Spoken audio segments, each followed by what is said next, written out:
Sword masters youngest son. तो ये मानवा स्टार्ट होती है फैमिली के इंट्रोडक्शन से। तो फैमिली का इंट्रोडक्शन ऐसा है कि एक स्वॉर्ड फैमिली है और वो डोमिनेट करते हैं हाफ ऑफ द वर्ल्ड को, और उस फैमिली का नाम है द रन कैंडल फैमिली।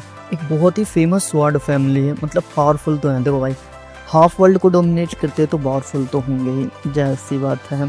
देखो, इस फैमिली के जितने भी मेंबर हैं वो strong physique and exceptional talent के साथ जन्म लेते, मतलब कि फैमिली स्ट्रॉन्ग है एंड उसके सारे बंदे स्ट्रॉन्ग है, तभी ये डोमिनेट कर पा रहे हैं। ओवरवेलमिंग पावर्स के साथ रूल करते हैं पूरे वर्ल्ड में, एंड इनके रूल करने के 3 सिंपल तरीके हैं। सबसे पहला कॉम्बैट, कॉन्कर एंड कंट्रोल, मतलब कि लड़ो, जीतो और फिर उन्हें कंट्रोल कर लो। और यही 3 चीजें हैं जो इस फैमिली को अच्छे से डिस्क्राइब भी कर सकती हैं। और हमारा जो मेन कैरेक्टर है ना, वो इस फैमिली में पैदा होता है एंड वो इस फैमिली का सबसे छोटा बच्चा है।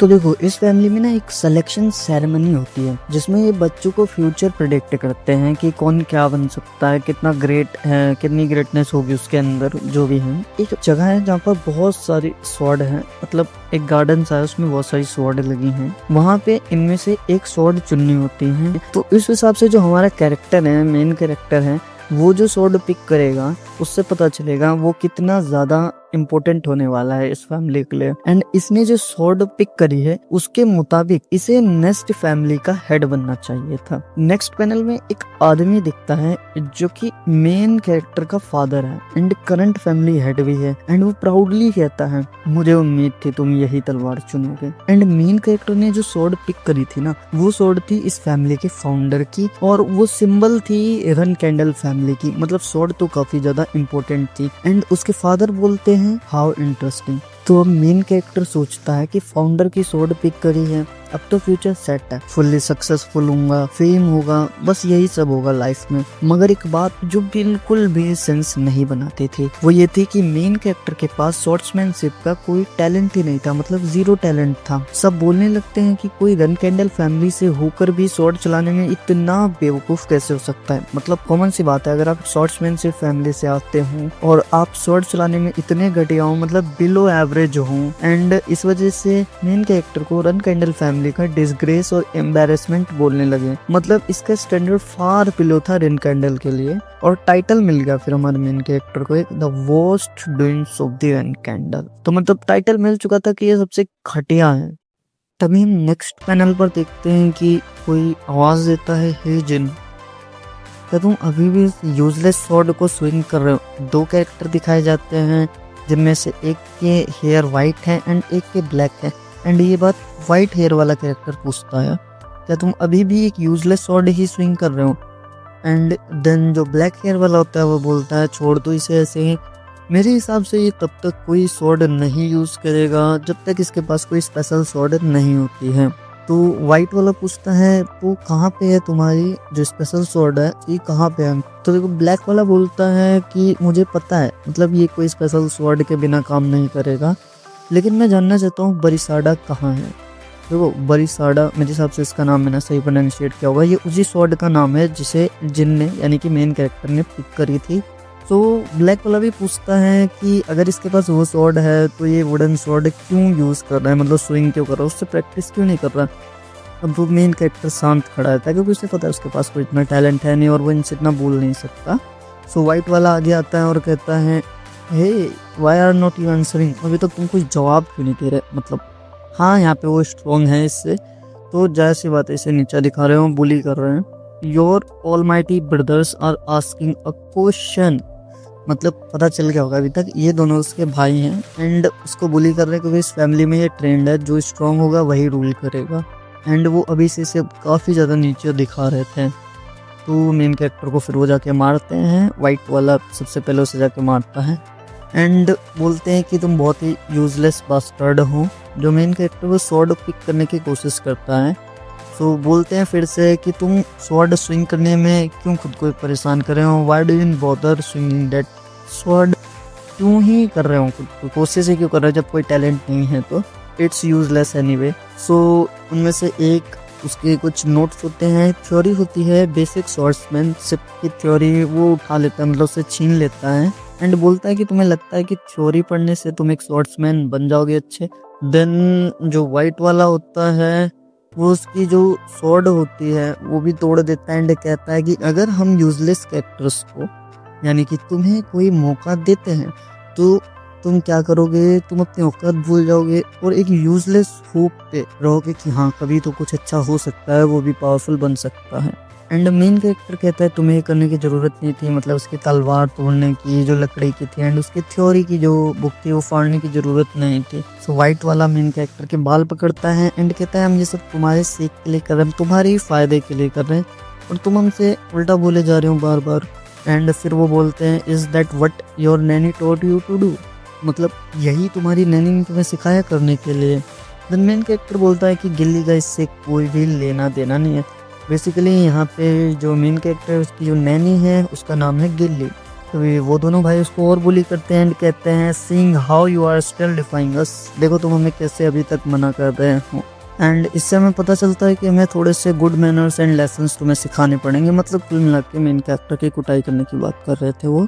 एंड मेन कैरेक्टर सोचता है कि वो ये सोचता रहता था कि मुझे उनके बारे में सोचने की ज़रूरत नहीं है, मुझे बस हार्ड वर्क करने की ज़रूरत है और अगर वो हार्ड वर्क करेगा तो वो भी कोई ना रिकॉग्नाइजेशन इस फैमिली से रिसीव जरूर कर पाएगा और पार्ट बन जाएगा रनकेंडल फैमिली का। और ऐसा वो हमेशा सोचता रहा मरने से पहले।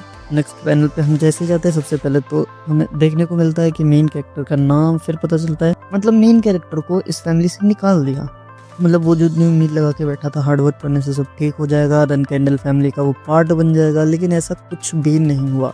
मेन कैरेक्टर को भी देखते हैं नेक्स्ट पैनल पे, वो फैमिली के मेन गेट के बाहर खड़ा है, गेट को देख रहा होता है एंड तभी कहता है वो कि फैमिली ने उससे कहा है कि तुमने जितने एफर्ट डाले वो काफ़ी तारीफ के लायक थे, इसीलिए हम आपको नहीं मारेंगे। आपने मतलब कोशिश करी है, जितनी भी आपने कोशिश करी इस वजह से हम आपको नहीं मारेंगे। इस तरीके से जो हमारा मेन कैरेक्टर है वो 6 की उम्र से फैमिली से बाहर निकाल दिया गया एंड वो बिना किसी एम के इधर उधर घूमता रहा। तब जाके उसे एक मास्टर मिला एंड तब उसे पता चला कि उसके अंदर भी एक टैलेंट था, लेकिन उसके अंदर टैलेंट जो था वो था मैजिक के लिए, जो कि फॉरबिडन था उस फैमिली में। मतलब जो स्वॉर्डमैन फैमिली है वो मैजिक यूज़ नहीं करती, लेकिन जो हमारा मेन कैरेक्टर है उसके पास मैजिक का टैलेंट था एंड ये बात उसे तब पता चलती है जब अपने मास्टर से मिलता है।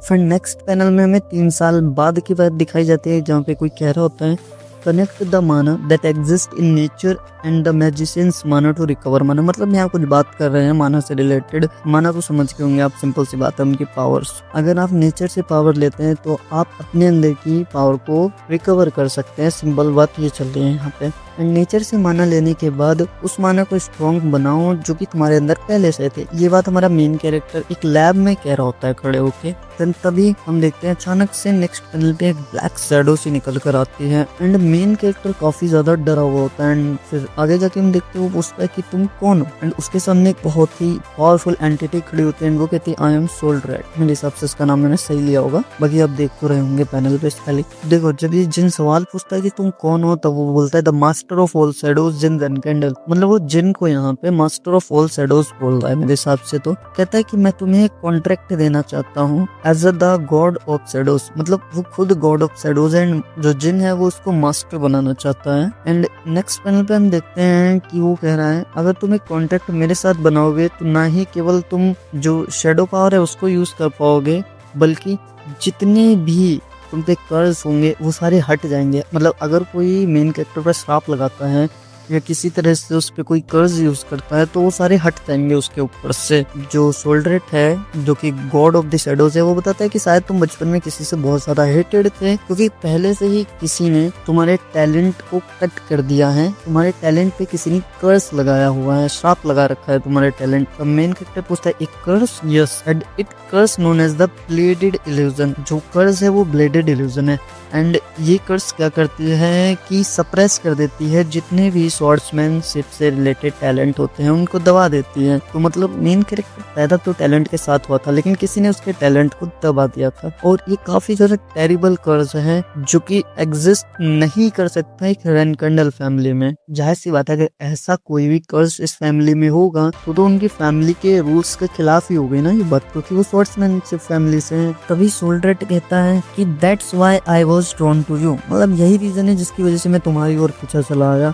एंड इस मोमेंट से कोई भी कर्स तुम पर नहीं लग सकती, कोई भी कर्स तुम्हें हार्म नहीं कर सकती, एंड वो उसे उस कर्स से फ्री कर देता है। एंड फिर सोल्डरेट कहता है कि अब जो कुछ बचा है वो ये बचा है कि तुम एक एक्स्ट्रा ऑर्डिनरी मैजिक स्वॉर्ड्समैन बनो, जो मैजिक भी यूज कर सके एंड इसके स्वॉर्डमैनशिप का टैलेंट भी हो। एंड नेक्स्ट पैनल में सोल्डरेट वहां जाने से पहले कहता है कि तुम्हें ऑब्जर्व करने में काफी ज्यादा मजा आएगा। एंड जैसे ही सोल्डरेट जाता है, मेन कैरेक्टर अपनी स्वॉर्ड पिक करता है एंड इधर उधर स्विंग करने लगता है। मतलब वो प्रैक्टिस करनी चालू कर चुका था, उसने जितनी बार भी स्वॉर्ड उठाई वो काफी ज्यादा नई हाइट्स पर पहुंच गया। मतलब उसका टैलेंट काफी अच्छे से ग्रो कर रहा था एंड उसे महसूस होने लगा कि ये स्वॉर्ड बहुत ज्यादा लाइट है, मतलब इतनी लाइट कि उसे उसका वजन महसूस ही नहीं हो रहा था।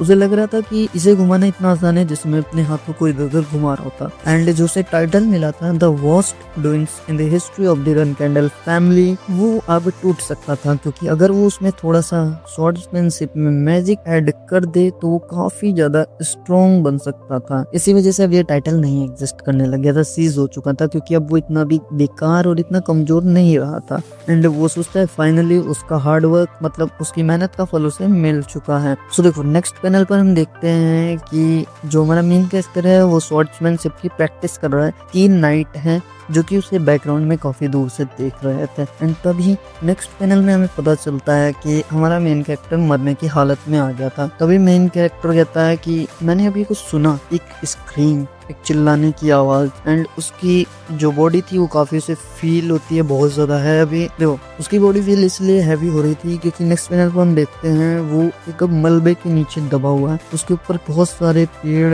या पत्थरों की चीजें पड़ी हुई हैं। वो इस वक्त में अपने मास्टर एंड सोल्डरेट किसी को भी पूछता है कोई यहाँ पे है, लेकिन वहाँ पे कोई नहीं होता है।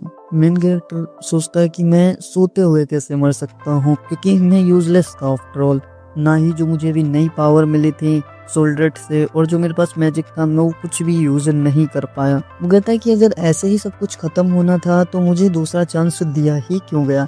एंड तभी हम देखते हैं कि नेक्स्ट पैनल में वो वापस से वहीं पर आ जाता है जहाँ पर उसे फिर से स्वॉर्ड पिक करनी है, मतलब कि रिग्रेशन हो चुका है। मतलब आमतौर पे और मानव में क्या होता था, कैरेक्टर बहुत जल्दी मर जाते थे, लेकिन उसमें पहले उसके लिए थोड़ी सी स्टोरी बिल्डअप भी किया एंड देन फिर उसे मौका देके फिर मार दिया। एक्चुअल जो उसे मौका मिलना था वो अब मिला है, मतलब वो वापस वहीं पहुंच गया है स्वॉर्ड पिकिंग सेरेमनी में। उसे फिर से एक स्वॉर्ड पिक करनी है एंड वो देखता है the people of the family, उसे सामने खड़े अपने फैमिली के लोग दिखते हैं। एंड फिर पूछता है मैं कहाँ आ गया, क्या हो रहा है यहाँ पे। एंड कहता है मैं डेफिनेटली मर चुका था। आगे देखते हैं हम एक लेडी कह रही होती है cheer up young master Jin, and ये लेडी कौन है, वो है गिली। गिली यानी कि जिन की जो नैनी थी वो है। एंड वो सोचता है कि गिली यहाँ पर क्यों है। देन वो देखता है एक स्वॉर्ड, जो स्वॉर्ड उसने पिक करी थी जिसका नाम था बरिशाडा, एंड वो उसके सामने होती है। ओह, तो उसे समझ आता है कि ये तो सिलेक्शन सेरेमनी है, मतलब कि अब उसे एक स्वॉर्ड सेलेक्ट करनी है। एंड कहता है I have return to the past. उसे अब समझ आया कि वो मरने के बाद उसे असली सेकंड चांस मिला है पास्ट में आने पर। एंड वो 1 साल का बच्चा है इस वक्त। एंड तभी सभी लोग बोलने लगते हैं कि यंग मास्टर ने फैमिली हेड की स्वॉर्ड को चुना है। और फिर जिनके दिखाते हैं पर्सपेक्टिव से कि वो कहता है लेकिन इस लाइफ में मैं अपने डिसीजंस खुद बनाऊंगा, I will make my own choices. And वो पिक करता है वापस से वही स्वॉर्ड जो उसने अपनी प्रीवियस लाइफ में पिक करी थी। जिनने वो स्वॉर्ड पिक करी तब सभी कहने लगते हैं कि ये नहीं हो सकता, मतलब बहुत से लोग शॉक में थे क्योंकि जिनने जो स्वॉर्ड पिक करी थी वो फर्स्ट पैट्रियार्क की स्वॉर्ड थी। तभी सब कहते हैं कि यंग मास्टर जिनने बरिसाडा को चुना है एंड बरिसाडा उस स्वॉर्ड का नाम था। ये सब तो आपको फर्स्ट चैप्टर में भी पता चल चुका था। अब हम चलते हैं कि जो सिलेक्शन सेरेमनी ओवर होती है एंड उसके बाद जिनको मूव किया जाता है स्ट्रॉम कासल में। एंड इस वक्त जिन 1 साल का है, ये बात आप लोग याद रखना।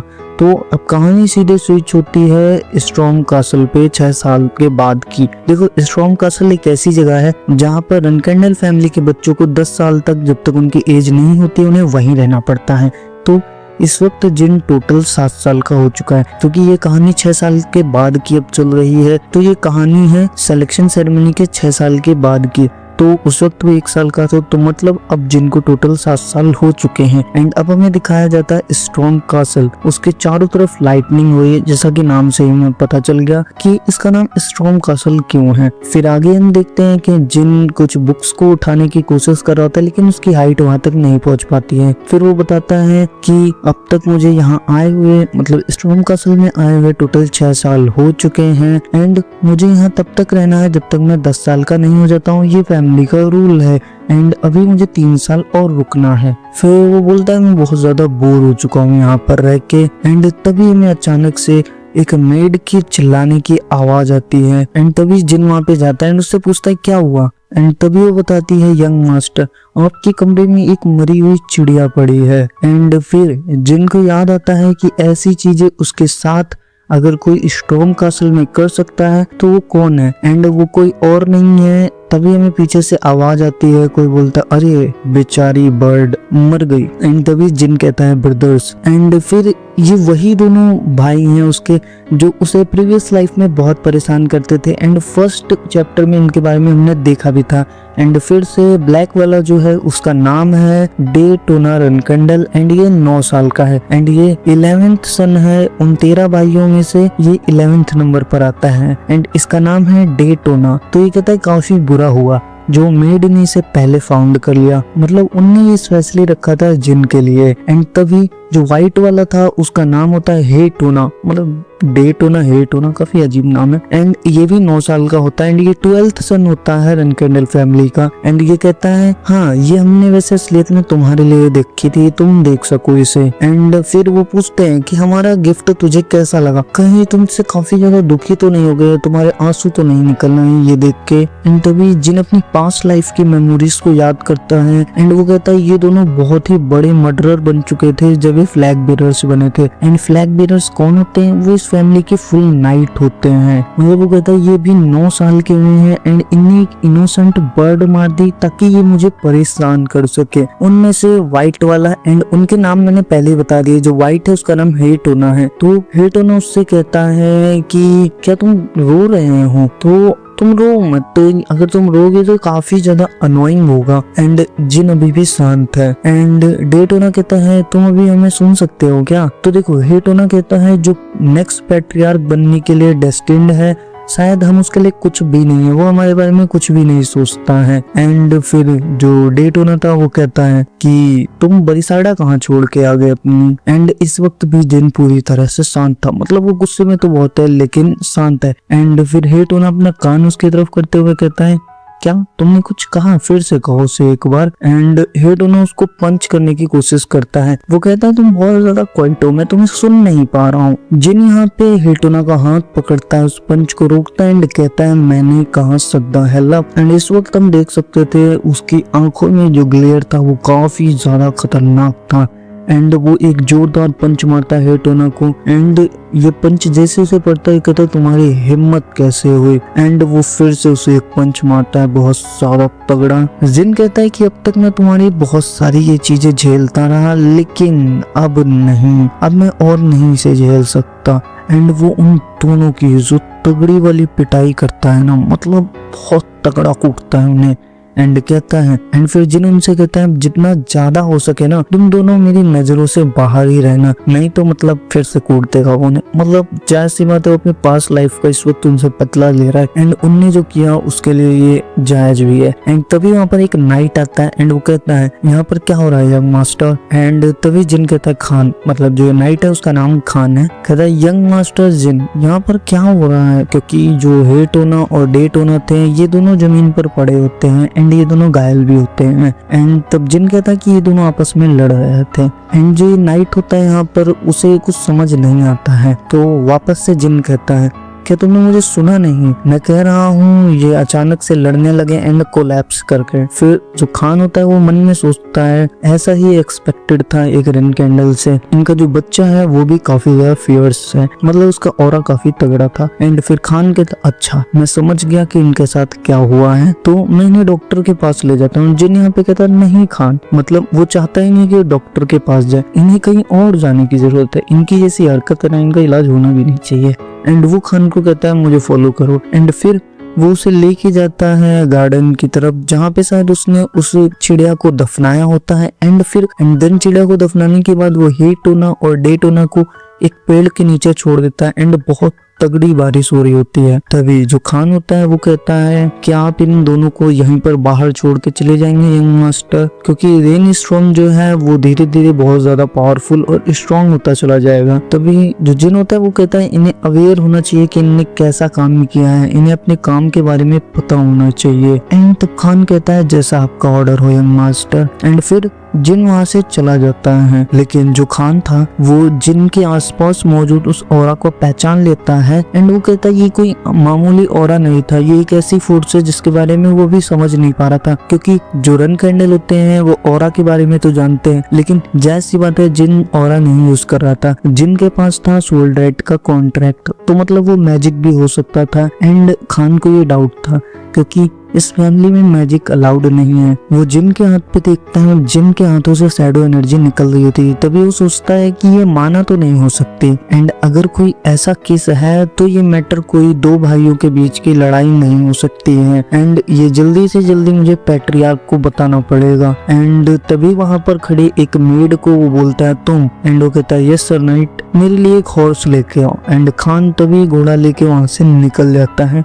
एंड जिन ऊपर से विंडो से ये सारी चीजें देख रहा होता है। एंड वो सोचता है कि मुझे पता था ये जितनी जल्दी हो सकेगा उतनी जल्दी जाएगा फादर के पास खबर लेके, क्योंकि अगर ये बात मैजिक से रिलेटेड हुई तो इस फैमिली के लिए बहुत बड़ी बात होगी। एंड यहाँ पर बताता है कि जो खान है वो इनका गार्डियन नाइट है, लेकिन गार्डियन नाइट के साथ वो इनका ऑब्जर्वर भी है। एंड तभी जिन भी समझ जाता है कि वो क्यों गया होगा, क्योंकि वो अपने हाथ से निकलते हुए ऑरा मतलब कि वो मैजिक जो शैडो एनर्जी उसको देखता है। वो सोचता है कि ये खान को मैजिक लगा होगा। एंड मुझे पता था वो इसे ऐसे ही नहीं जाने देगा। शैडो एनर्जी, एंड जो शैडो एनर्जी है ये प्रूफ है कॉन्ट्रैक्ट का सोल राइट के साथ जो कि जिन का हुआ था। एंड इस पावर की मदद से जिन को पता चलता है कि सोल राइट का जो कॉन्ट्रैक्ट है वो इसका इस लाइफ में भी वैलिड है। एंड सोल राइट का कॉन्ट्रैक्टर होने की वजह से आपको कर्स ह्यूमैनिटी भी मिलती है। ये बात मैंने आपको पहले चैप्टर में बताई थी, क्योंकि जब कोई सोल राइट का कॉन्ट्रैक्टर बनता है तो उस पे कोई कर्स नहीं लग सकता। इस वजह से जब बचपन पे उस पे ब्लेडेड इल्यूजन कर्स लगाने की कोशिश की जाती है तो उससे भी बच जाता है। एंड आप सभी को जानना है कि ब्लेडेड इल्यूजन कर्स क्या है, तो आप वो पहले चैप्टर में पढ़ सकते हैं या फिर आप पहले चैप्टर की वीडियो देख लेना। एंड फर्स्ट चैप्टर में the was doings of run candle भी टाइटल मिला था। वो तो खैर एग्जिस्ट नहीं करता था इस लाइफ में, क्योंकि इस लाइफ में ना ही उसके टैलेंट पे कोई भी कर्स था। एंड दूसरी बात, उसके पास उसका टैलेंट तो था ही था, साथ में उसके पास सोल राइट की पावर भी थी।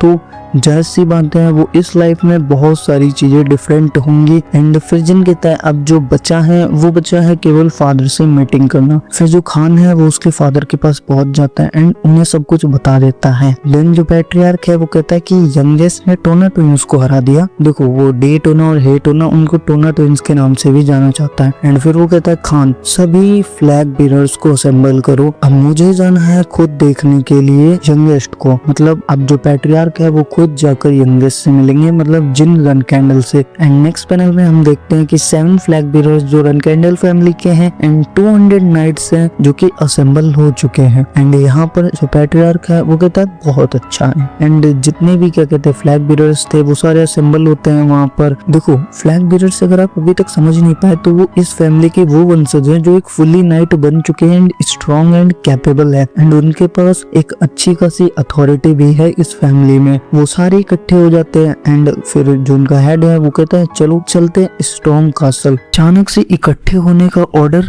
ब्रदर डीफस, आप जानते हैं कि ये क्यों है? मैंने लूना से भी पूछा था पहले, लेकिन उन्हें भी नहीं पता कुछ भी। एंड ये जो सवाल पूछ रही है उसका नाम है मैरी रन कैंडल एंड ये 7th फ्लैग बीरर है रन कैंडल फैमिली की। मैं बहुत ज्यादा बिजी थी कुछ मेजेस को मारने में। जो टोना ट्विंस है वो नेक्स्ट ईयर स्टॉर्म कासल से बाहर हो जाएंगे, तो मुझे डाउट है ये शायद उनके बारे में नहीं होगा, लेकिन शायद वो जा रहे हैं यंगेस्ट को देखने के लिए, तुम्हें ऐसा नहीं लगता? एंड ये जो कैरेक्टर है इसका नाम है डीफस एंड ये रन कैंडल फैमिली का 4th फ्लैग बीरर है। हमारे यंगेस्ट को, लेकिन क्यों? उसने फाउंडर की स्वॉर्ड को चुना था सिलेक्शन के दौरान, याद करो। एंड यहाँ पर वो कुछ ज्यादा ही शौक हो जाती है एंड फिर उसे याद आता है हाँ उसने तो फाउंडर की स्वॉर्ड ही चुनी थी। मगर क्या ये अकेला रीजन होगा कि वो खुद जाए उससे मिलने के लिए? तो ऐसा कोई तरीका नहीं है हम बता पाए कि फादर क्या सोच रहे हैं। एंड यहाँ पर जो लूना होती है first flag bearer and candle family की, वो मैरी एंड डीफस दोनों को शांत होने के लिए कहती है एंड वो दोनों कहते हैं सॉरी सिस्टर। एंड यहाँ पर मैरी अपने दिमाग में सोच रही होती है फादर पर्सनली उसे देखने के लिए जा रहे हैं, क्या वो इतना यूजफुल है। जिनको रेडी कर रही होती है एंड कहती है पैट्रियार्क आज हमें देखने आ रहे हैं, शायद वो अपने बच्चों को भी देखने आ रहे हों। एंड जिन कहता है शायद, एंड उसे तो पता ही है क्या रीजन हो सकता है। खान ने जाकर फादर को सब कुछ बता दिया होगा। खान काफी ज्यादा डर है, उसने सब कुछ फादर को स्ट्रिक्टली नहीं बताया होगा कि वो मैजिक यूज कर रहा है। मतलब खान ऐसा इम्पोज नहीं करेगा कि उसने मैजिक ही देखा था, उसने वही सब कुछ रिपोर्ट किया होगा जो उसने अपनी आंखों से देखा होगा कि यंगेस्ट सन जो है वो पावर यूज कर रहे हैं जो कि ना ही मैजिक है और ना ही ऑरा है। एंड फादर शायद उस पावर को ही चेक करने के लिए आ रहे हैं एंड देखने के लिए कि वो पावर एंड क्या मैं यूजफुल हो पाऊंगा, फ्यूचर में एसेट बनूंगा इस फैमिली के लिए या नहीं। एंड तभी एंट्री होती है पैट्रियार्क की। वी ग्रेट द पैट्रियार्क, सभी लोग पैट्रियार्क का स्वागत करते हैं। एंड पैट्रियार्क जैसे ही आता है सबसे पहले वो कहता है कि टोना ट्विंस को यहाँ पर लेके आओ। एंड वो दोनों आ जाते हैं एंड टोना ट्विंस कहते हैं हे टोना, डे टोना। यस फादर, मैंने सुना तुम दोनों का एक झगड़ा हुआ है जिनके साथ, मैं जानना चाहता हूँ क्या रीजन था उस झगड़े का। एंड वो दोनों काफी शॉक होते हैं एंड दोनों ही बोलते हैं हमारी कोई गलती नहीं थी, जिन था जिसने हमें हर्ट किया एंड उसने कोई अजीब सी पावर भी यूज करी थी एंड वो कोई ऑरा नहीं था, वो मैजिक की तरह लगा। एंड मैजिक तो आपको पता है हमारी फैमिली में जो है वो फॉरबिडन है, हम उसे यूज नहीं कर सकते हैं। ये बिल्कुल सही है फादर, जिनने मैजिक यूज किया था एंड हमें इसकी छानबीन करनी चाहिए इससे पहले वो इसे छिपा दे। एंड यहाँ पे पैट्रियार्क कहता है शांत हो जाओ तुम दोनों। एंड कहता है माय सन्स, एक बात अपने दिल में तुम दोनों बिठा लो, ऐसे तरीकों से तुम रन कैंडल में बिल्कुल भी सरवाइव नहीं कर पाओगे। एंड वो दोनों काफी ज्यादा उदास हो जाते हैं, आप उन दोनों के चेहरे देख सकते हैं, वैसे ही दोनों डिजर्व भी करते हैं ये सारी चीजें। एंड फिर पैट्रियार्क कहते हैं जाओ एंड जिन को बुला कर लाओ। एंड यहाँ पर वो दोनों जाते हैं एंड जिन आता है कहता है मेरे फादर चिरोन रन कैंडल वो सबसे स्ट्रॉन्गेस्ट है एंड सेम टाइम में वो बहुत ज्यादा कोल्ड पर्सन भी हैं। एंड जो ग्रेटेस्ट टाइटल है अभी के समय का वो है द पीक ऑफ डेमीगॉड जेनिस नाइट। पहले वो भी एक ऑर्डिनरी इंसान की तरह थे, लेकिन जब उन्होंने जेनेसिस नाइट का स्टेटस अचीव किया तो उसके साथ उन्होंने अपने सारे ह्यूमनली इमोशंस को लॉस्ट कर दिया एंड वो एक ऐसी एग्जिस्टेंस बन गए जो कि केवल और केवल ऑब्सेस थी क्लैन से एंड क्लैन के डेवलपमेंट से। मेरे पिता के लिए जिसके पास कोई भी टैलेंट ना हो स्वॉर्ड्समैनशिप में मेरी तरह, तो वो उनके लिए एक ऐसा इंसान होगा जो कोई भी मायने नहीं रखेगा। ये बात वो अपने प्रीवियस लाइफ के लिए बता रहा होता है, लेकिन इस टाइम ये सब कुछ अलग होगा। इस लाइफ में मैं मेक श्योर करूंगा कि कोई भी मुझे नीचा ना दिखाए। एंड वो पहुंचते ही सबसे पहले पैट्रियार्क को ग्रीट करता है। एंड यहाँ पर जो पैट्रियार्क होता है उसका सवाल होता है तुमने मुझे पैट्रियार्क क्यों कहा, फादर क्यों नहीं कहा। मेरे ब्रदर्स सिस्टर्स एंड जो गार्डियन नाइट्स हैं 100 से ज्यादा लोगों ने आपको विजिट किया है एंड इस हिसाब से मैं इस बात का अंदाजा लगा सकता हूँ कि ये एक ऑफिशियल विजिट है, इसीलिए मैं आपको ऑफिशियली तरीके से ही बुलाना चाहूंगा। मतलब वो पैट्रियार्क है तो ऑफिशियल तरीका तो पैट्रियार्क की तरह से ही बुलाना हुआ। यहाँ पे लूना काफी ज्यादा शॉक थी ये आंसर सुन के एंड जो पैट्रियार्क होता है वो कहता है काफी ज्यादा सही जवाब है ये। एंड ये सुनकर जिन बोलता है थैंक यू पैट्रियार्क, लेकिन मैंने जो कासल विजिट किया है वो डिफरेंट रीजन के लिए किया है आज, तो तुम मुझे फादर कहकर ही बुला सकते हो अभी। तो मैं तुमसे सेम क्वेश्चन पूछूंगा जो मैंने तुम्हारे ब्रदर्स से पूछा था, ऐसा क्या गलत किया था तुम्हारे भाइयों ने जो ये झगड़ा हुआ। वो एक बदला था, अगर आप एक रन कैंडल फैमिली के मेंबर हैं तो तुम्हें हमेशा ही वो लौटा देना चाहिए जो तुम्हें मिला हो, चाहे वो कोई फेवर हो या कोई धोखा हो। एंड तभी पैट्रियार्क कहता है सभी लोग कमरा छोड़ दो एक्सेप्ट यंगेस्ट। एंड वहां पर जो खड़े नाइट होते हैं वो कहने लगते हैं क्या यंगेस्ट सन ने पैट्रियार्क के टेस्ट को पास कर लिया है। जो पैट्रियार्क की वाइफ होती है वो कहती है यहाँ पर खड़े मत रहो, ये पैट्रियार्क का ऑर्डर है, हमें इसे फॉलो ही करना होगा। एंड जो मैरी होती है वो कहती है फादर के साथ 1-1 टॉक, ये काफी बड़ी बात है, मैंने सभी को बाहर भेज दिया क्योंकि मेरे पास तुम्हारे रिलेटेड कुछ सवाल है। टोना ट्विंस ने मेंशन किया कि तुमने कुछ स्पेशल पावर यूज करी थी एंड तुम जानते हो कि रन कैंडल फैमिली में मैजिक यूज करना मना है, क्योंकि जो मैजिक यूज करते हैं वो स्वॉर्ड्समैनशिप के पिनेकल पर नहीं पहुंच पाते हैं। सो वो क्या पावर थी जो तुमने यूज करी थी एंड अगर वो मैजिक था तो मैं ये बात आसानी से पास नहीं होने दूंगा। जब तक ये बात फादर को पता रहेगी वो इसको इग्नोर नहीं करेंगे। ये पावर जो है वो सोल रेड की है। एंड यहाँ पर जो जिन होता है वो कहता है मैं खुद नहीं जानता कि ये क्या है, मैं नहीं बता सकता कि ये मैजिक है या ऑरा है, मैं समझ नहीं पा रहा हूँ मैं इसे क्या कहूँ। एंड अगर आपको दिक्कत ना हो तो क्या आप इसका नाम रखने में मेरी मदद करेंगे। एंड पैट्रियार्क उस पावर को पहचान लेता है। वो कहता है ये तो रन कैंडल्स के फाउंडर की पावर है, वो पावर शैडो एनर्जी है। एंड ये पावर कोई और नहीं बल्कि बरिसाडा की शैडो एनर्जी है। एंड इस बच्चे का भविष्य है इस फैमिली का हेड बनना। एंड यहाँ पे जिन काफी शौक होता है, वो पूछता है फादर, तभी वो बताता है हाँ ये पावर जो है वो सोल रेड की है एंड वो कोई और नहीं बल्कि द गॉड ऑफ शैडोज है, द गॉड ऑफ शैडोज। वैसे यहाँ पे जिनको देख सब पता है फिर भी अनजान बनने की एक्टिंग कितनी तगड़ी कर रहा है। हाँ बिल्कुल, सोल रेड ने कॉन्ट्रैक्ट बनाया था founder of the run candle family के साथ एंड उनका नाम था लॉर्ड तेमार। एंड ये वही भगवान है जो हमेशा से हमारे साथ है। लॉर्ड तेमार के मरने के बाद सोल रेड कभी भी दोबारा रन कैंडल फैमिली में अपीयर नहीं हुए एंड मुझे इसका रीजन नहीं पता था। एंड लगता है वो फिर से रन कैंडल फैमिली में आना चाहते हैं तुम्हारे जरिए। तो फादर मैं एक चीज के लिए बहुत ज्यादा क्यूरियस हूँ। तो father the god soul red वो क्या आपसे स्ट्रॉन्ग है? मुझे नहीं पता क्योंकि मैं कभी भी एक गॉड से पहले नहीं लड़ा हूँ। आप पहले किसी भी गॉड से नहीं लड़े। एंड यहाँ पे जो जिनका रिएक्शन है उससे तो ऐसा लग रहा है शायद इसका फादर पहले भी किसी गॉड से लड़ चुका है।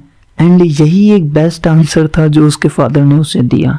एंड पैट्रियार्क कहता है ये काफी अच्छा सवाल था। हाँ तुम्हारे इस इनोसेंट सवाल की वजह से मेरे पास एक बहुत ही अच्छा टॉपिक है कन्वर्जेशन के लिए। मेरे हिसाब से तुम्हें आज देखने आना एक अच्छा डिसीजन था। तो चलो मैं तुमसे एक सवाल पूछता हूँ रिटर्न में। जो पावर तुम्हारे पास है शैडो एनर्जी, तुम इसे कैसे यूज करना चाहोगे? तो मैं इस पावर को यूज करूंगा फैमिली के सेक के लिए, फॉर द फैमिली। एंड यहाँ पे पैट्रियार्क बहुत जोर से हंसने लगता है एंड कहता है ये एक सफेद झूठ है। तुमने अपने 2 बड़े भाइयों को मारा एंड उनको तूफान में फेंक दिया और तुम कहते हो कि तुम इस पावर को फैमिली के लिए यूज करोगे। चलो मुझे अब सच्चाई बताओ। यही भरोसा था मुझे, ये इतनी आसानी से इस चीज को नहीं जाने देंगे। मैं इस पावर को यूज करना चाहता हूँ केवल अपने लिए। एंड यहाँ पर आप पैट्रियार्क का रिएक्शन देख सकते हैं।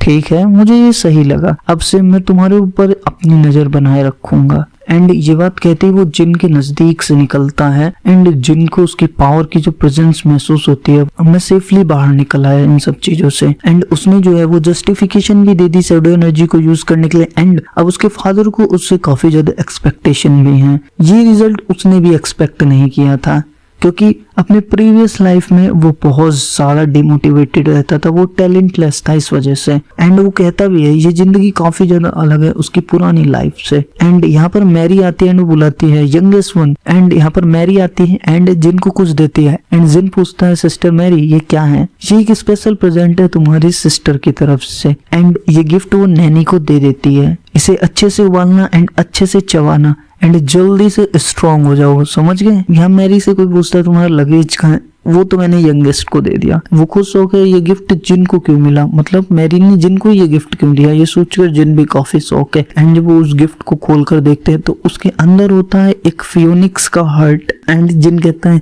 एक 7 साल के बच्चे को ये देना, सिस्टर मैरी बहुत ज्यादा क्रेजी है। एंड देन यहाँ पर मैरी रन कैंडल का इंट्रोडक्शन होता है। एक 6 नाइट स्टार है एंड 7th फ्लैग बीरर है रन कैंडल फैमिली की। एंड इसका निक नेम भी है विंड फ्यूरी। एंड उसका एक दूसरा नाम भी है जो ज्यादा फेमस तो नहीं है एंड वो नाम है the mad women of the southern region. मतलब नाम तो यार इसके काफी तगड़े। एंड जो रीजन है जिसकी वजह से उसकी बहन ने उसे गिफ्ट दिया है वो ये है कि वो जल्दी से स्ट्रॉन्ग हो जाए एंड उसके लिए एक बेहतरीन अपोनेंट बन सके। एंड अगर इसे यंग एज में खाया जाए तो ना ही केवल तुम फायर के लिए रेजिस्टेंस हो जाओगे, बाकी ये तुम्हारे लिए एक ऐसा एलिक्सर है जो तुम्हारी ग्रोथ को भी प्रमोट करेगा। यहाँ पर वो बात कर रहा था उस फियोनिक्स हर्ट के बारे में। एंड यहाँ पर जिन सोचता है कि फियोनिक्स हर्ट काफी ज्यादा इंपॉर्टेंट होता है एक 6 स्टार मेज के लिए ताकि वो आसानी से समन कर पाए फियोनिक्स को। एंड इस लाइफ में शायद मैं भी एक फियोनिक्स को अपने हाथों से समन कर पाऊं। एंड यहाँ पर गिल्ली आती है एंड वो कहती है यंग मास्टर आपने काफी देर तक वेट किया, यंग लेडी मैरी ने आपके लिए काफी ज्यादा प्रीशियस गिफ्ट दिया है, प्लीज इसे जल्दी खा लीजिए इससे पहले ये ठंडा हो जाए। एंड यहाँ पर वो कहता है ओल्डर ब्रदर्स अगर आप लोगों को कुछ कहना है तो जल्दी को। एंड हम यहाँ पर देख सकते हैं हेटुना एंड डेटुना उसकी कुर्सी के पीछे लटके होते हैं, इनके मुंह से भी लार टपक रही होती है। हमें लगा ये तुम्हारे लिए बहुत ज्यादा है अकेले खाना। हाँ, मैंने गिल्ली को एक लार्ज पोट को होल्ड करते हुए देखा था और तुम दोनों भी इसे खाना चाहते हो क्या? तो मेरी एक रिक्वेस्ट को सुनो। क्यों हमें ये क्यों करना पड़ रहा है? मुझे पता है यहाँ ऐसा कुछ नहीं है जिसके लिए हम ऐसा कर रहे हो। क्या होगा अगर कोई जान ले कि इसे हमने यहाँ पर खोदा था? मतलब शायद उसने उन्हें सुरंग खोदने का कोई काम दिया है। क्या कह रहे हो? जायज सी बात है, यंगेस्ट ट्रबल में फंसेगा। तुम सही कह रहे हो, हमें तो बस उस सूप की जरूरत है। और हाँ, यंगेस्ट थोड़ा स्केरी नहीं है। एंड वो किसी अंडरग्राउंड में एक टनल खोद रहे होते हैं एंड उस टनल की दूसरी तरफ शायद कोई इंसान कैद है एक ट्यूब लाइक स्ट्रक्चर में। एंड इस इंसान के भी चारों तरफ शैडो एनर्जी है। अब वो केव खोद के वापस आ चुके होते हैं एंड गिल्ली उन्हें देख के काफी ज्यादा शॉक हो जाती है। वेलकम बैक ब्रदर्स, आप तो बहुत जल्दी आ गए, शांत हो जाओ और जो तुमने मुझसे कहा था कि तुम हमें सूप दोगे वो सूप हमें लौटा दो। एंड इन दोनों की हालत देख सकते हो, इनसे उसने बहुत अच्छा काम लिया है। एंड फिर जिन कहता है देखो मैंने उसे पहले ही टेबल पर रख दिया, वहां रखा है। एंड ये बहुत ज्यादा खुश हो जाता है सच में। एंड जब ये दोनों देखते हैं कहाँ पे, एंड वहाँ टेबल पे एक प्लेट में 2 चम्मच में थोड़ा सा सूप रखा होता है। हे लिटिल ब्रदर, ये तो एक टी स्पून है, ये कुछ ज्यादा ही कम नहीं है। मैंने ये कहा था मैं तुम्हें दूंगा, लेकिन ये कभी नहीं कहा था मैं तुम्हें कितना दूंगा, मगर मैंने अपना प्रॉमिस रखा है ना, तो अब जो है इसे ही एंजॉय करो। एंड वो बहुत ही ज्यादा कम है, आप भी देख सकते हो। एंड वो कहते हैं यार थैंक्स अ लॉट। एंड जिन अभी हम देख सकते हैं बारिश में शायद ही वहां पर जा रहा है जो अंडरग्राउंड के उसने खुदवाई थी। मुझे लगा था वो एक आधा अधूरा एंड बेकार सा काम करेंगे, लेकिन इनने तो बहुत अच्छा काम किया। एंड हम देख सकते हैं वो उस केव में है एंड लास्ट पोर्शन में खड़ा है। इतनी थिकनेस के साथ मेरे हिसाब से 1 स्टार मैजिक बहुत ही रहेगा इसको तोड़ने के लिए। मैं बहुत ज्यादा फ्रस्ट्रेट हो रहा था क्योंकि जो मेरी माना है वो अपने आप बढ़ती जा रही थी एंड मैं उसे किसी भी चीज पर यूज नहीं कर पा रहा था। एंड इसीलिए वो इतना ज्यादा एक्साइटेड था ये दीवार तोड़ने के लिए। एंड जैसे ही वो 1 स्टार मैजिक यूज करता है इस वॉल पे, वो वॉल टूट जाती है। फाइनली मैं यहाँ पर आ गया एंड ये जो जगह है वो है रनकेंडल की सीक्रेट स्टोरेज, मतलब इस फैमिली की जहाँ पर सीक्रेट स्टोर किए जाते हैं। मैं अपनी प्रीवियस लाइफ में कभी भी यहाँ आने का मौका नहीं मिल पाया था, तो ये मेरे लिए काफी ज्यादा वियर्ड है यहाँ पर होना। एंड मुझे ओल्डर ब्रदर ने एक चीज बताई थी कि इसको खोलने के लिए तुम्हें कुछ वर्ड बोलने पड़ते हैं। एंड वो वर्ड ये है कि Runcandel's child is here to console Murkan. And ये मुर्कान कौन है ये भी अभी आगे पता ही चल जाएगा।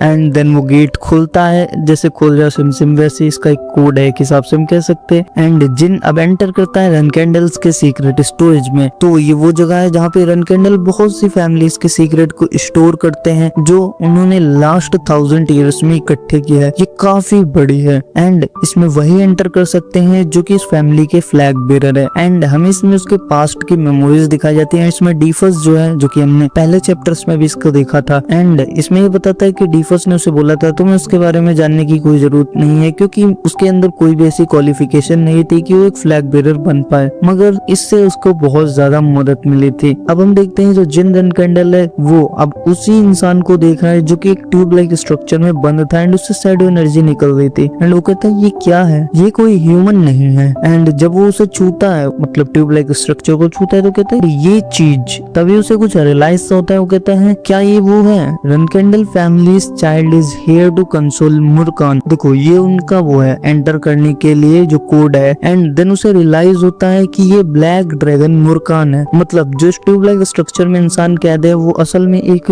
ड्रैगन है। मैंने सुना था कि जो ब्लैक ड्रैगन मुर्कान है उसको फर्स्ट फ्लैग बीरर में, यहाँ पे जो फर्स्ट फ्लैग बीरर है वो बात हो रही है लॉर्ड तेमार की, यानी कि जो सबसे पहला पैट्रियार्क था रनकेंडल फैमिली का। जब ये उनसे हारा था उसके बाद ये एक बहुत गहरी नींद में चला गया था, लेकिन मैंने कभी नहीं सोचा था कि ये स्टोरी रियल होगी। मेरे पास इसके लिए टाइम नहीं है। सीक्रेट्स कहाँ पर रखे हैं? एंड यहाँ पर वो सीक्रेट ढूंढ रहा है उन फैमिलीज के। एंड हम देखते हैं वो इंसान जो कि क्या कहते हैं ट्यूब लाइक स्ट्रक्चर में होता है वो नीचे उतर गया होता है, मतलब उससे बाहर आ चुका है। क्या वो यहाँ पर है? मिल गए। यहाँ पर बहुत सारी सीक्रेट्स हैं फैमिलीज के, बहुत डिफरेंट काइंड फैमिलीज के। ये शायद उन फैमिलीज की बुक्स हैं जिनमें उनके फाइटिंग टेक्निक्स लिखी होंगी। तो चलो देखते हैं। तो सबसे पहले मैं कंगन फैमिली के सीक्रेट्स देखूंगा क्योंकि वो भी रनकेंडल फैमिली की तरह एक स्वॉर्ड मास्टर फैमिली थी, ऐसा वो बता रहा है। ये बहुत ही डिफिकल्ट है, एक 3 स्टार मैजिक थ्योरीज के मुताबिक मैं इन्हें अपने साथ ले जाना चाहता हूँ, लेकिन पकड़े जाने में बहुत ज्यादा खतरा है। इसलिए जो जिन है वो पता क्या करता है, इन सभी चीजों को कॉपी में नोट डाउन कर लेता है। मतलब वो अपने साथ खाली कॉपीज लाता है या फिर जर्नल्स कह सकते हैं, उनमें वो सीक्रेट्स को नोट करता है। ऐसा वो डेली करता है, फिर उन्हें वापस जाकर पढ़ता है एंड ये सिलसिला वो कंटिन्यू रखता है। एंड इसी तरह जिन कुछ लिख रहा होता है तभी उसे अचानक से आवाज आती है, तभी वो विंडो से उठ के देखता है, नहीं ऐसा नहीं हो सकता, इस वक्त कोई भी स्ट्रॉन्ग कासल के सीक्रेट लाइब्रेरी में नहीं होना चाहिए। एंड तभी हम देखते हैं वहाँ पे दरवाजा खुलता है एंड कोई एंटर करता है, हे तुम क्या हो?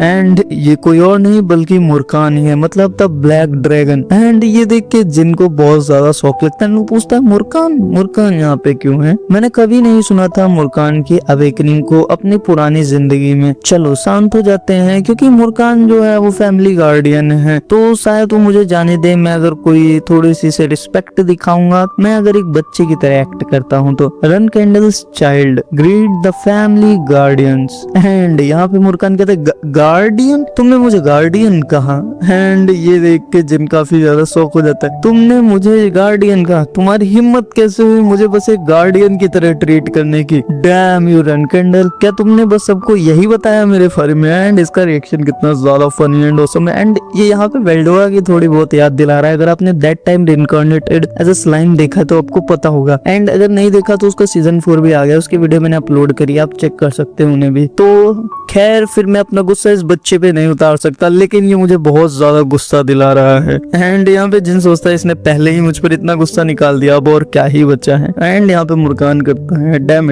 इट काफी ज्यादा समय हो गया है, मैंने कुछ इतना अच्छा स्मेल किया था एंड बस मैं कुछ देख सकता हूँ, वो एक बच्चा है। तभी जो मुर्कान होता है वो जिन को सूंघने लगता है, कहता है तुम। एंड यहाँ पे जिन भी पूछता है यस तुम एक शैडो एनर्जी की तरह क्यों महक रहे हो? Shadow energy? हाँ, वैसे तो मैं लास्ट 1000 सालों से सो रहा था, लेकिन ये स्मेल मुझे काफी अच्छे से याद है। मैं बता सकता हूँ ये स्मेल शैडो एनर्जी की है एंड ये केवल उन्हीं से आती थी जो क्या कहते हैं कॉन्ट्रैक्टर होते थे, जैसे कि तेमार था। एंड देन यहाँ पे जिनको रियलाइज होता है कि मुर्कान जो वेकअप हुआ है वो शायद उसकी शैडो एनर्जी की वजह से हुआ है। एंड तभी मुर्कान इधर उधर ढूंढ रहा होता है, ये खुशबू आ कहाँ से रही है, क्या ये यहाँ से आ रही है? जिनके दिमाग में ख्याल आता है क्यों ना मैं इसे टेस्ट करके देखूं। मिस्टर मुर्कान, हाँ तुमको जानते हो ना, बताओ क्या आप इसके बारे में बात करें? एंड देन यहाँ पे जो जिन होता है वो अपनी शैडो एनर्जी उसे दिखाता है। मेरे फादर ने मुझे बताया था ये एनर्जी शैडो गॉड सोल्ड्रेट की है। एंड ये देख के जो मुर्कान है काफी ज्यादा शौक होता है, हे सोल्ड्रेट तुम मजाक तो नहीं कर रहे ना, तुम सीरियस हो ना? क्या वो प्रॉमिस्ड 1000 ईयर कॉन्ट्रैक्टर जो था वो एक बच्चा है एंड ये छोटा बच्चा है?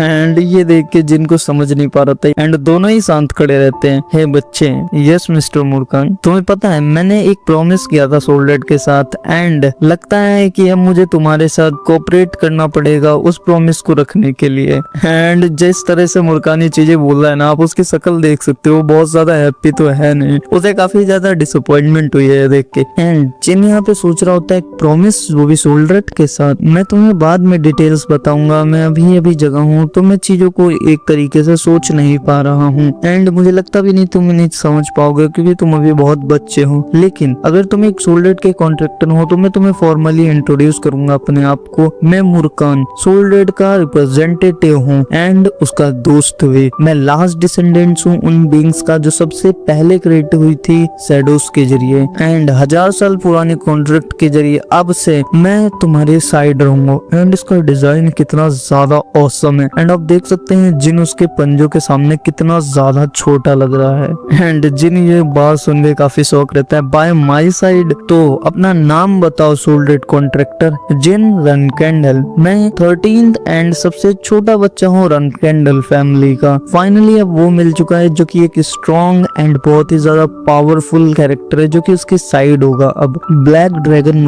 मुर्कान माउंटेन एक ऐसी जगह है जहाँ पे बहुत ज्यादा स्ट्रॉन्ग इवेंट्स चलती हैं एंड इसका नेम भी जो है वो इसी ड्रैगन से पड़ा था। ब्लैक ड्रैगन मुर्कान ने वहाँ पे बहुत टाइम पहले राज किया था एंड फिर 1000 साल पहले मुर्कान को डिफीट किया था बैटल में तेमार रनकेंडल ने। एंड ये लिखा था कि इसके बाद स्ट्रॉम कासल डिस्ट्रॉय हो गई थी एंड जो मुर्कान था वो गहरी नींद में चला गया था। वैसे ये सच्चाई तो नहीं है लेकिन एंड ये फाउंडर के गार्डियन ड्रैगन्स के खुद के वर्ड्स हैं। एंड यहाँ पे जिन हमें एक इम्पोर्टेंट चीज बताता है, जो भी गॉड के साथ कॉन्ट्रैक्ट बनाता है उसको एक गार्डियन ड्रैगन भी मिलता है, लेकिन फिर भी जो क्या कहते हैं गार्डियन ड्रैगन सोल्डेड का था उसके बारे में कोई भी जानकारी नहीं थी। तो यहाँ पे एक बहुत बड़ा डाउट था एंड वो इस डाउट को इसलिए समझ सकता है क्योंकि मुर्कान जो है वो बहुत ज्यादा गहरी नींद में था, इसीलिए आज तक किसी को उसके बारे में पता ही नहीं चला था। अब मुर्कान जाग गया तो इसका मतलब मुझे भी गार्डियन ड्रैगन मिलेगा। मुर्कान मैं यहाँ हूँ, ओ तुम आ गए। एंड यहाँ पे जिन उसे बताता है कि उसकी नैनी ने उसके लिए कुछ स्नैक्स भी पैक करके दिए हैं, तो मैं कुछ दिनों के लिए मुर्कान के साथ रहने वाला हूँ, तो मैं इससे वो सारी चीजें पूछूंगा मैं जिसके लिए बहुत ज्यादा क्यूरियस हूँ। मुर्कान जाग तो चुका था लेकिन फिर भी उसने उसे कई हफ्तों तक सीक्रेट लाइब्रेरी में छिपा कर रखा था। मैंने तेमार से लड़ाई क्यों करी थी, वो 1000 साल पहले की बात है, मैं वो सब भूल चुका हूँ। एंड तभी जिन यहाँ पे कहता है बस मुझे एक चीज पता है मुर्कान के बारे में। ओके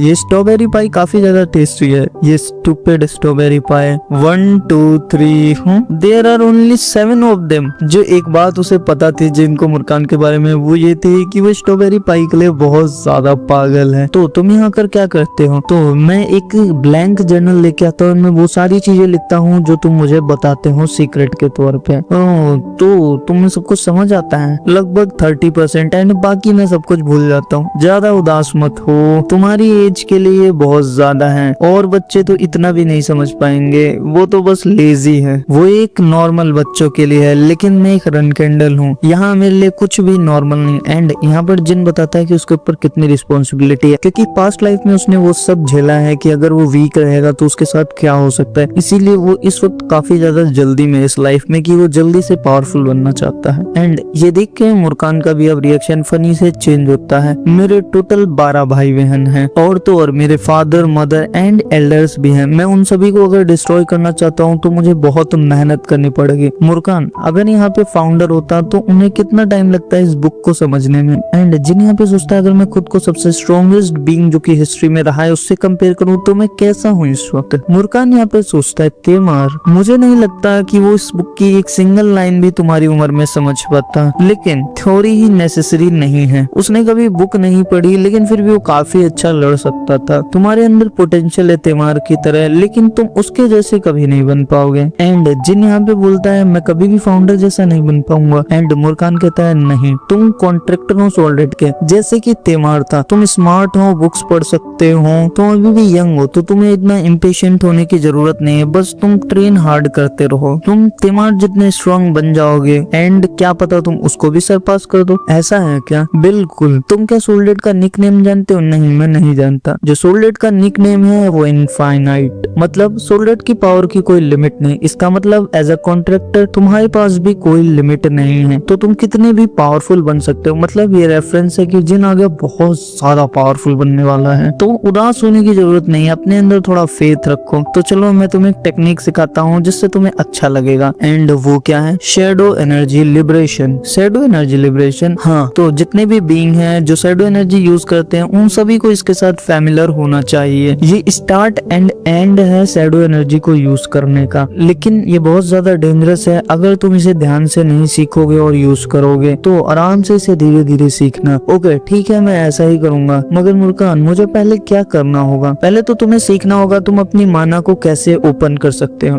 ओपन नहीं माना, लेकिन क्यों? एंड यहाँ पे जिन सोच रहा था ये सब तो मैं अपनी प्रीवियस लाइफ में भी कर पाता था। शैडो एनर्जी लिबरेशन जो है वो काम करती है अपनी माना को ओपन करना एंड देन उसे मूव करना। तो तुम्हें ये दो चीजें बिल्कुल अच्छे से सीखनी होंगी पहले। तो अब से 2-3 साल तक तुम इसे ही प्रैक्टिस करोगे। 2-3 साल ये तो बहुत ज्यादा है, तो तुम्हें तो बेसिक भी नहीं पता होगा, तो मैं तुम्हें कुछ भी एडवांस नहीं सिखा सकता। एंड ये सब बताते हुए मुर्कान काफी ज्यादा प्राउड फील कर रहा था। रेफरेंस के लिए तुम दूसरी जो चीज सीखोगे वो होगी तुम अपनी माना को मूव कैसे करोगे। एंड यहाँ पर जिन क्या करता है वो डायरेक्टली अपनी माना को ओपन करके उसे दिखा देता है एंड कहता है तो अब तुम मुझे सिखा सकते हो क्या? एंड ये देखकर मुर्कान काफी ज्यादा शौक होता है। मगर तुम ये कैसे कर पाए? मैं इसे काफी दिनों से ही कर पा रहा हूँ। बिल्कुल नहीं। क्या तुम्हें ये भी पता है तुम माना को कैसे मूव कर सकते हो? एंड यहाँ पर जिन इसे ये भी करके दिखा देता है। जीनियस में से जीनियस ही होते हैं जो ये सब कर पाते हैं। तुम बहुत ज्यादा कैपेबल हो बच्चे, है ना? ठीक है, मैं तुम्हें जल्दी ही एक डेमोन्स्ट्रेशन देता हूँ कि शैडो एनर्जी लिबरेशन क्या है। एंड जिन यहाँ पे खुश होता है वो कहता है चलो ये सब दिखाने से काम तो बन गया उसे, कि अब वो उसे कुछ अच्छा सिखाएगा। एंड जिन कहता है ओके। तो अब हम देखते हैं कि मुर्कान जो है वो शैडो एनर्जी लिबरेशन यूज करता है। जो शैडो एनर्जी है उसका यूज हम शैडोज से करते हैं। एंड इस दुनिया में जितनी भी शैडोज पैदा होती हैं वो सभी सोल्डेड को बिलोंग करती हैं। तभी हम देखते हैं कि जो मुर्कान होता है वो सारी शैडोज होती है उनको अपनी तरफ खींचने लगता है उस रूम की। इसका मतलब ये है कि सोल्डेड ओनर है इस पूरी दुनिया की शैडोज का है। तुम उसकी एक अकेले कॉन्ट्रैक्टर हो सोल्डेड के। एंड दूसरे शब्दों में बोला जाए तो तुम भी सभी शैडोज के मालिक बन सकते हो। एंड यहाँ पर हम देखते हैं कि मुर्कान जो है वो सेंटर में एंड सभी शैडोज उसी के पास आ रही हैं। तो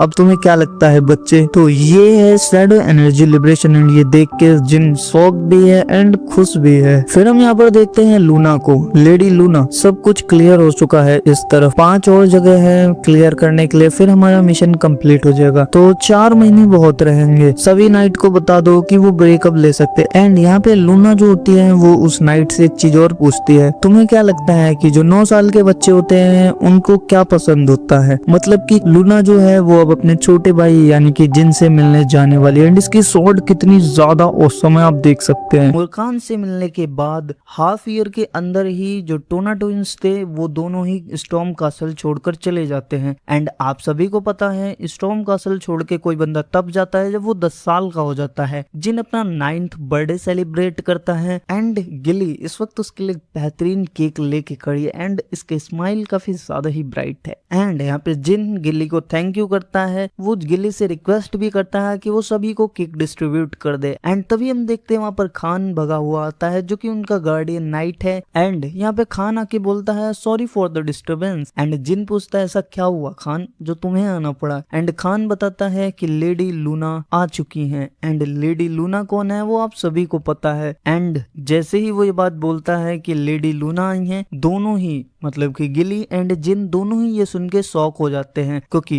लूना जो है वो फर्स्ट चाइल्ड है रेनकेंडल फैमिली की, साथ ही में वो सबसे स्ट्रॉन्गेस्ट चाइल्ड भी है रेनकेंडल फैमिली की। 9 स्टार नाइट है वो। एंड इसका निक नेम भी बहुत ज्यादा औसम है, the white whale Luna Runcandel. And सच में ये एक वेल की तरह स्ट्रॉन्ग है। एंड सबसे स्ट्रॉन्ग होने के बावजूद भी इसका कोई भी इंटरेस्ट नहीं है पैट्रियार्क बनने में। एंड इसी वजह से इसने जो सक्सेशन वॉर होती है नेक्स्ट पैट्रियार्क की उससे अपने आप को हटा दिया है। इसका कोई इंटरेस्ट नहीं है पैट्रियार्क बनने का, तो उस वॉर में ये जा ही नहीं रही है। लेकिन अगर ये जाएगी तो शायद ही उससे कोई जीत पाए। एंड इसीलिए उसे एक और नाम मिला, the lonely white well who moves alone. ये अकेले ही काम करना पसंद करती है। इसीलिए जो लूना है उसने कभी भी कोई अपना इंटरेस्ट अपने अदर सिबलिंग्स में दिखाया ही नहीं। एंड जिन बताता है कि उनकी रिलेशनशिप आपस में एक स्ट्रेंजर्स वाली ज्यादा है as compare to family. And इससे अंदाजा लगा सकते हैं कि इन लोगों के बीच में फैमिली में कितनी ज्यादा दूरियां हैं।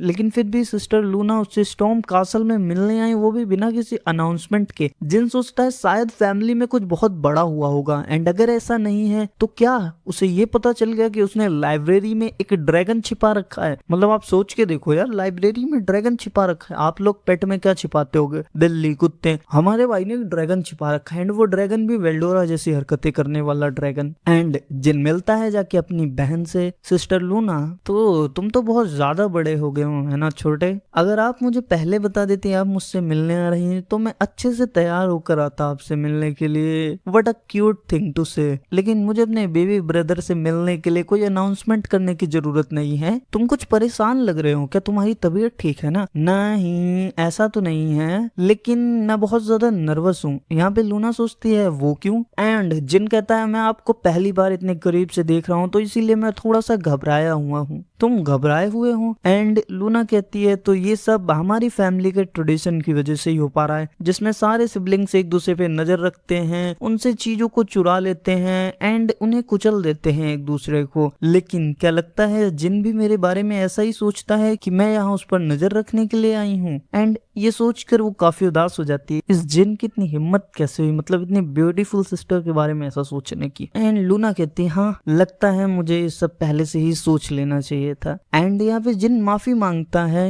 एंड ये सब कुछ पीछे से गिल्ली खड़े हुए देख रही होती है। भले ही तुम यंग हो लेकिन मैं शायद भूल गई कि तुम भी एक रन कैंडल हो, मुझे माफ करना। जिन मैं तुमसे अकेले में बात करना चाहती हूँ, तो मैं चाहती हूँ तुम नैनी और गार्डियन नाइट को यहाँ से दूर भेज दो थोड़ी देर के लिए। एंड जिन भी कहता है कि सिस्टर मेरे से अकेले में बात करना चाहती है एंड वो सभी को बाहर भेज देता है। एंड यहाँ पे जिन सोचता है वैसे तो मैं रीजन नहीं जानता हूँ, फिर भी ये कोई सिचुएशन बुरी नहीं लग रही है। एंड तभी यहाँ पे लूना बोलना शुरू करती है, रीजन जिसकी वजह से मैं यहाँ पे आई हूँ अचानक से वो ये है कि मुझे तुम्हें कुछ बताना है। एंड वो क्या है? जब फादर तुमसे लास्ट टाइम मिलने आए थे, याद है वो स्ट्रॉन्ग बंदा, मतलब सबसे स्ट्रॉन्ग जेनेसिस नाइट, जो तुमने अपना बिहेवियर डिस्प्ले किया था उसकी वजह से तुमने सारे सिबलिंग्स के जो अटेंशन है वो अट्रैक्ट कर ली है अपनी तरफ। एंड इसका मतलब जिस समय तुम स्टॉर्म कासल छोड़ोगे हमारे जितने भी सिबलिंग हैं वो तुम्हारे ऊपर नजर रखना शुरू कर देंगे। तो मेरे छोटे भाई मैं होप करती हूँ कि तुम अपनी हैप्पीनेस मत खो देना इस चीज में इन्वॉल्व होने से।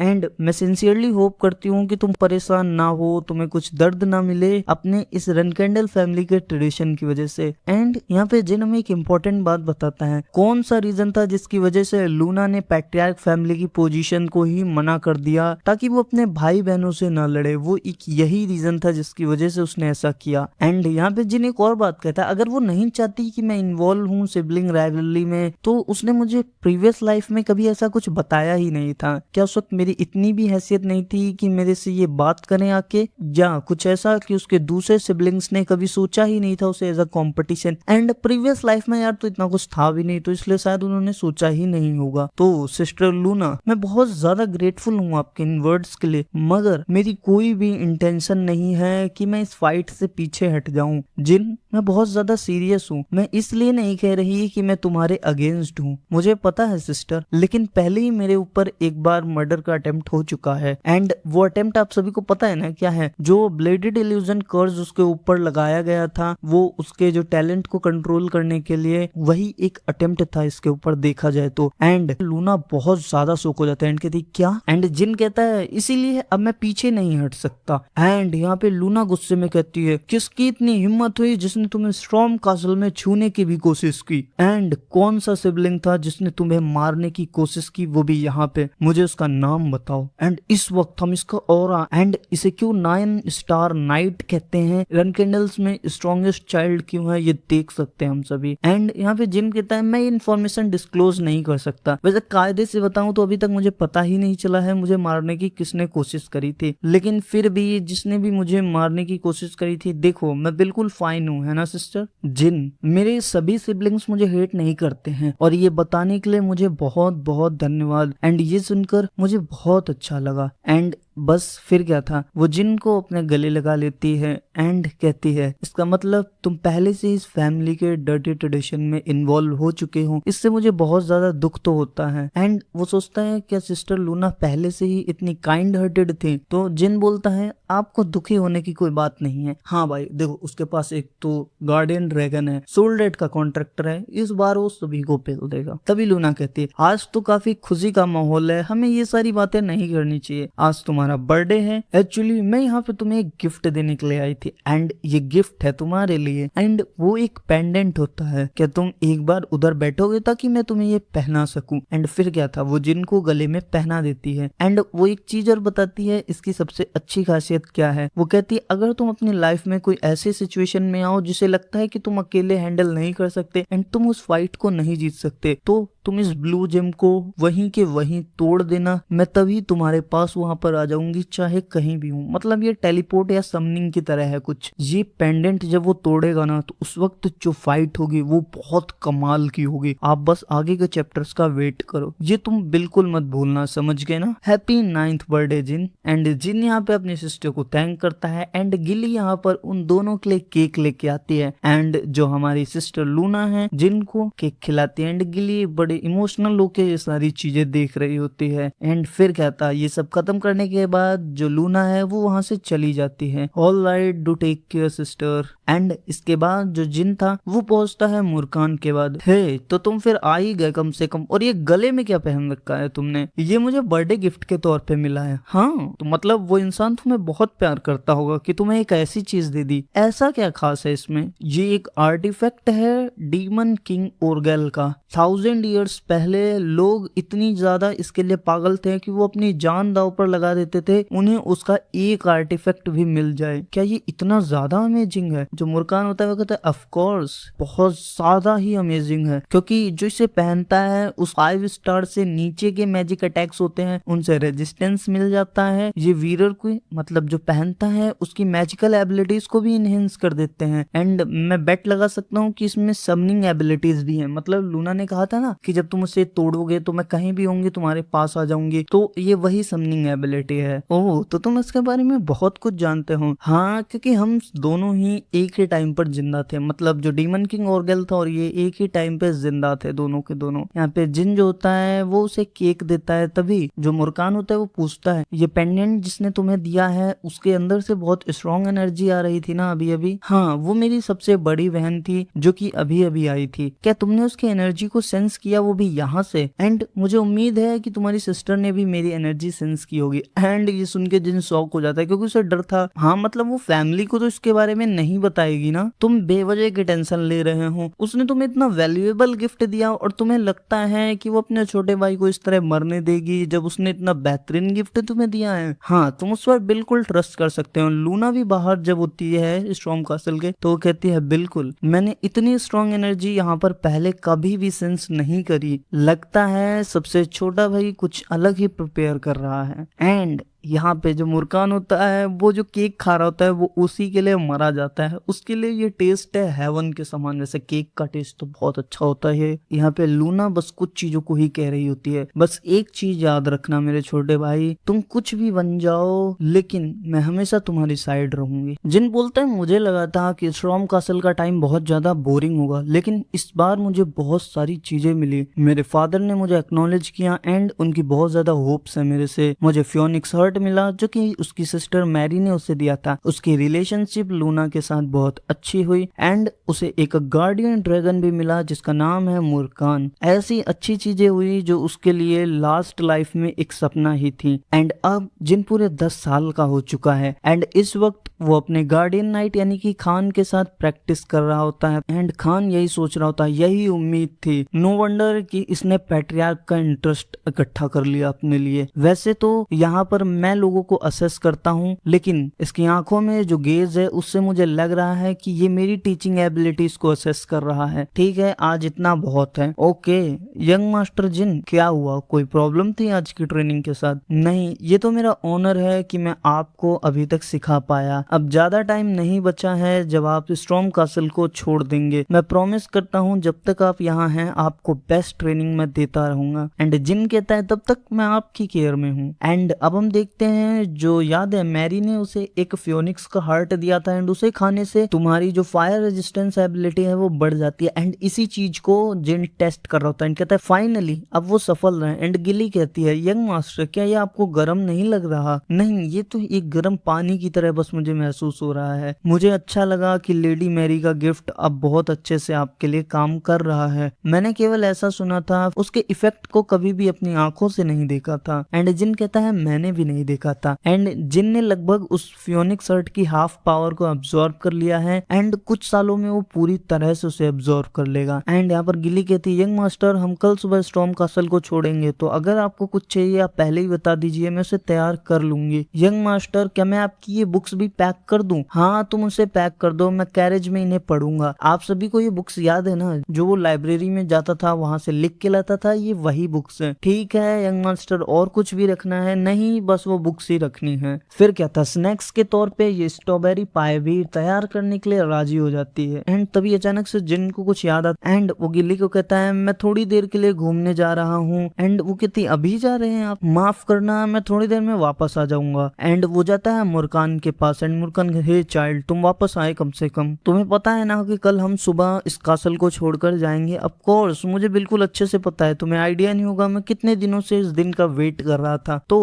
तुम मुझे फॉलो कैसे करोगे। हाँ ये भी कोई बड़ी बात है मेरे लिए बच्चे, मैं एक लेजेंडरी ब्लैक ड्रैगन हूँ, ये मायने नहीं रखता मैं कितना भी वीक बन गया हूँ, लेकिन मेरे लिए ये सब करना एक आम बात है और तुम्हें फॉलो ऐसे करूंगा कि कोई नोटिस ही नहीं कर पाएगा। एक मिनट, तुम कमजोर हो चुके हो तो तुम्हें ये सब चीजें मुझे पहले बतानी चाहिए थी ना। एंड यहाँ पे मुर्कान कहता है हाँ मैं ठीक भी कैसे हो सकता हूँ जब मैंने 1000 साल तक बस सोया हूँ और कुछ किया ही नहीं है, तो तुम क्या अपनी पावर दोबारा से गेन कर सकते हो। ऑफ कोर्स मैं बहुत ज्यादा स्ट्रॉन्ग होऊंगा एंड साथ में तुम भी स्ट्रॉन्ग होते जाओगे बच्चे, तो चलो जल्दी से एक स्ट्रॉन्ग मैजिक नाइट बन जाओ, बिल्कुल तेमार की तरह, समझ गए ना। तो तुमने कहा रनकेंडल पहले एक मैजिक स्वॉर्ड्समैन फैमिली थी है ना, और मैंने ये चीज सोल्डर से भी मेरी प्रीवियस लाइफ में सुनी थी। एंड जो रनकेंडल फैमिली वो ओरिजिनली एक मैजिक स्वॉर्ड्समैन फैमिली थी और जो फाउंडर पैट्रियार्क थे यानी कि तेमार रनकेंडल वो स्ट्रॉन्गेस्ट मैजिक स्वॉर्ड्समैन रह चुके हैं अपनी हिस्ट्री के, और अब इस चीज को बेयरली कोई जानता भी है। और जो रीजन है कि करेंटली रनकेंडल फैमिली मैजिक को रिजेक्ट करती है और केवल स्वॉर्ड्समैनशिप को चुनती है, इसका जो रीजन है वो बहुत ही ह्यूमिलेटिंग एक रूल है जो कि 1000 साल पहले एस्टेब्लिश्ड हुआ था। तो तुम्हारी फैमिली एज अ गार्डियन मेरी भले पूजा भी करती हो, लेकिन अगर मैं सच में वहां जाकर पहुंच जाऊं, एक्चुअली अपीयर कर दूं, तो वो लोग बिल्कुल भी वेलकम नहीं करेंगे। अगर ये 1000 साल पहले की बात होती तो तुम्हारी और मेरी दोनों की पूजा होती कि तुम एक बहुत ही नोबल बीइंग को जो कि पूरी दुनिया में बहुत ज्यादा नोबल है उसे रनकेंडल फैमिली में लाएं। एंड जिनका रिएक्शन यही होता, क्या सच में रनकेंडल फैमिली ऐसा कुछ करती। देखो जैसी ये फैमिली है ना, इतना तो वो कुछ भी नहीं करते। हाँ मेरे मुताबिक ये काफी ज्यादा बकवास है, लेकिन फिर भी मैं अपने आप को ऐसा छिपाऊंगा, तुम्हें डरने की कोई बात नहीं है, ठीक है। एंड तुम इसका क्या करोगे, मतलब जो वो खाली टैंक है, क्योंकि ये पहले एक ट्यूबलाइक स्ट्रक्चर में था, उससे ये बाहर आ चुका है, अगर किसी ने ये पता कर लिया बहुत ज्यादा दिक्कत हो सकती है। चिंता मत करो, मैं एक इल्यूजन बना सकता हूँ ड्रैगन टंग मैजिक से, और क्या हो अगर वो पकड़ा जाए। हे बच्चे मैं ड्रैगन हूँ सैडोस का। एंड गुस्से में वो जिन के खोपड़ी पर अपना हाथ रखता है। इल्यूजन बनाना बहुत ही आसान काम है, तो डरो मत। देखो मैंने अपनी पूरी स्ट्रेंथ अभी तक रीगेन नहीं करी है, तो मेरा इल्यूजन ज्यादा नहीं टिकेगा, मगर तो मैं इसे ट्राई करूंगा कि ये ज्यादा देर तक मेंटेन रहे, जब तक मैं पूरी तरह से वापस अपनी शक्तियों को गेन ना कर लूं। इसके लिए बहुत बहुत थैंक यू, मैं अप्रिशिएट करता अगर तुम मेरी और इज्जत करते। खैर ये बात तो सही है, ये मुर्कान की उतनी इज्जत नहीं करता है। एंड जिन कहता है वैसे मैं तुम्हारे लिए यहाँ कुछ स्पेशल लेके आया था। स्पेशल? एंड यहाँ पे वो से एक वाइन की बोतल देता है एंड स्ट्रॉबेरी पाई देता है खाने के लिए। एंड ये देख के मुर्कान पागल सा हो जाता है, मानो उसे खजाना मिल गया हो। इसे पीकर ज्यादा ड्रंक मत हो जाना और इल्यूजन्स मत बनाने लगना अपने आप ही। तुम मुझे क्या समझते हो बच्चे, तुम्हें बड़ा करना बहुत ही ज्यादा वर्थ इट था, क्यों ना तुम मुझे अपनी नैनी से इंट्रोड्यूस करवा लो। हाँ भाई तू सीधे फैक्ट्री पे ही हाथ मारने की कोशिश कर रहा है, समझ गया मैं। चलो मैं इसके बारे में सोचूंगा। अब सुबह हो चुकी है एंड ये स्ट्रॉन्ग कासल को लीव कर रहा है। यंग मास्टर अभी तक आपकी लाइफ बहुत रिलैक्सिंग थी, लेकिन आगे ऐसा नहीं होगा। जब मेन कासल आप पहुंचेंगे तो वहां पर बहुत चीजें अलग होंगी। ऑफ कोर्स आप यहाँ पे ट्रेनिंग कर रहे थे, मगर फिर भी वो आपके लिए बहुत ज्यादा डिफिकल्ट होगा एंड आप वहाँ पे ज्यादा बिजी रहेंगे। मैं हमेशा आपके लिए वहाँ पे पाई बेक नहीं कर पाऊंगी जब भी आपका मन करे। एंड जिन कहता है चिंता मत करो, मुझे सब कुछ पता है इतने अच्छे से कि मैं जानता हूँ कि मुझे क्या करना है मेन कासल में। एंड यहाँ पर जो गिल्ली होती है वो कहती है हाँ, और मैं आपकी पूरी अच्छे से सेवा करूंगी, आप चिंता मत करिए। एंड तभी वहाँ पर दो नाइट आते हैं, यंग मास्टर एंड ये जो गार्डियन नाइट्स हैं इनका नाम है जेरोम एंड होल्ट्स। ये दोनों ही यंग मास्टर जिन को ग्रीट करते हैं एंड बोलते हैं हम आपको सेफली एस्कॉर्ट करेंगे गार्डन्स ऑफ स्वॉर्ड्स की ओर। एंड गार्डन ऑफ स्वॉर्ड्स आपको याद होगा ये कौन सी जगह है जहाँ पे जिन ने अपनी स्वॉर्ड पिक करी थी। एंड जिन भी कहता ठीक है अब से मैं आपकी केयर में हूँ। तो चलो चलते हैं अब मेन कासल की ओर। एंड ये डेट है अक्टूबर 30, 1790 एंड इस दिन फाइनली उसने स्ट्रॉम कासल छोड़ दी एंड मेन कासल जहाँ पे रनकंडल्स रहते हैं वहां के लिए चल दिया। द गार्डन ऑफ स्वॉर्ड्स ये नाम है उस जगह का। अब मिलते हैं नेक्स्ट वीडियो।